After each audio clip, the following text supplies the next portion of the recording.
Grace of Jesus ஊழியத்தின் வெள்ளி விழா ஆண்டை முன்னிட்டு ரிவைவல் ஃபெஸ்ட் 2012 துதி ஆராதனை மற்றும் தேவ செய்தி போதகர் பால் தங்கையா மற்றும் சுவிசேஷகர் ஆல்பர்ட் சாலமன் மகிமையான துதி ஆராதனை எழுப்புதல் செய்தி வல்லமையுள்ள சாட்சியம்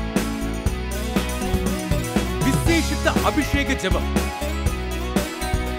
ஜூன் 8, 9, 10 தேதிகளில் தினமும் மாலை 6:30 மணிக்கு. இடம் Saint George's school grounds, Poonamallee high road, Chennai. Pachaiyappan கல்லூரி எதிரில். Power conference. ஊழியர்களுக்கான ஒரு சிறப்பு கருத்தரங்கம் ஜூன் 8 காலை 9 மணி முதல். இடம் ஏசிஏ பிரிஷுவாக்கம். யூத் கான்ஃபரன்ஸ் வாலிபர்களுக்கான சிறப்பு கூடுகை ஜூன் 9 காலை 9 மணி முதல். இடம் ஏசிஏ பிரிஷுவாக்கம். Revival fest 2012